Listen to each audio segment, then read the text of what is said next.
हिंगोली जिल्ह्यात मध्यरात्री झालेल्या पावसामुळे जे आहे ते गहू पिकाचं प्रचंड नुकसान झालेलं आहे। अनेक शिवारामध्ये गव्हाचे पिके जी आहेत ते आडवे झालेले आहेत। गहू पूर्णतः सवान झालेले आहेत। आता मी हिंगोली जिल्ह्यातील भटसांगी शिवारात आहे। याच भटसांगी शिवारासह अनेक भागामध्ये जिल्ह्याच्या गव्हाची परिस्थिती जी आहे ती अशीच झालेली आहे। वादळी वाऱ्यासह पाऊस झाला त्यामुळे गहू असेल, हरभरा असेल, त्याचबरोबर काही ठिकाणी फळबागाचंही मोठं नुकसान झालेलं आहे।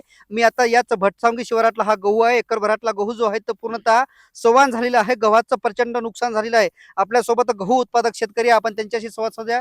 खरं तर रात्री पाऊस झाला, रात्रीच्या पावसामुळे पूर्णतः गहू सवान झालेला आहे। काय नुकसान आहे? रात्री जे पाऊस झालाय त्यामुळे शेतकऱ्यांचं मला तर वाटते सगळं भरपूर नुकसान झालेलं आहे। कारण गहू हा सवान झालेला आहे।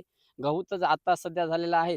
अगोदर आमचा सोयाबीन सुद्धा गेलाय, मूग आणि उडीद सगळे गेलेले आहेत। आता सध्या उन्हाळ्याच्या दिवसात लेकीबाळीचे लग्न करायचे दिवस आले, त्यात सुद्धा संकट मोठा दिसतोय आम्हाला। कारण गहू हा आम्हाला पीक सगळ्यात मोठा आहे। गव्हामुळे आमचे लग्न वगैरे होतात, गव्हाची नुकसान झाली, ज्वारीची झाली, त्याचबरोबर आंब्याला फळं लागायची वेळ आहे, ते आंबे सुद्धा गेलेले आहेत।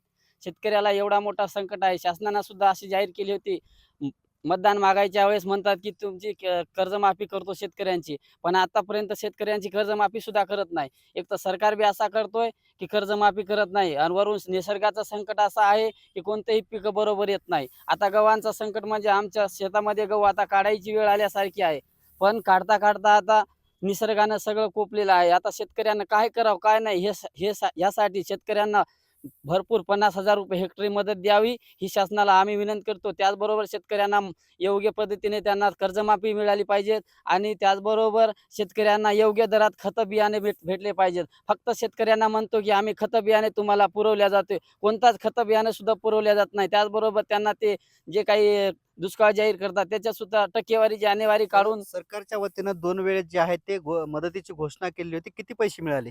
सरकारने 2 वेळेस मदतीची घोषणा केली। त्याच्या आणेवारी काढून त्यांना पण म्हणजे 4,500 रुपये हेक्टरी केली। त्याने किती 17,000 ची घोषणा केली वाटते। बरं. पण 4,500 रुपयाचे आम्हाला आमच्यापर्यंत आतापर्यंत पोहोचले गेले। बरं. खरं तर सरकारने मागच्या अतिवृष्टीमध्ये जे आहे ते मोठ्या प्रमाणात नुकसान झाले होते आणि त्या नुकसानाची आम्हाला तुटपुंजी मदत मिळाल्याचा आरोप जो आहे ते सरकारवर शेतकऱ्यांनी केलेला आहे। अजून काही शेतकरी आपल्या सोबत आहेत। काय किती नुकसान झालं? किती उत्पन्न अपेक्षित होतं? लई नुकसान झालं हो साहेब, काय सांगावं असं. बरं. हे गहू पिकाचं समद नुकसान झालेलं आहे. पुढचं पेरणीचं जे समद नुकसान आहे. काहीच नाही, आम्हाला काहीच नाही. 4,000 रुपये हेक्टर, 17,000 रुपये हेक्टर देऊ लागलं. तर 4,000 रुपये हेक्टरनं दिलं. असं हे घोषणा केल्यावर असं काय करावं आम्ही? शेतकरी मरतील ना असे लग्न. खरं तर या अगोदर हिंगोली जिल्ह्यामध्ये जेव्हा सोयाबीन होतं तेव्हा सोयाबीन पाण्यामध्ये होते, अतिवृष्टी झाली होती। अतिवृष्टीमध्ये शेतकऱ्यांना भरीव मदत देऊ अशी सरकारनं घोषणा केली होती। मात्र कुठेतरी सरकारची भरीव मदत आम्हाला मिळाली नाही। आम्हाला तुटपुंजी मदत मिळाली असल्याचा आरोप जे आहे ते या सर्व गहू उत्पादक शेतकऱ्यांनी केलेला आहे। कॅमेरामॅन ज्ञानेश्वर वानखेडेसह मी रमेश चेंडके, TV9 मराठी, हिंगोली।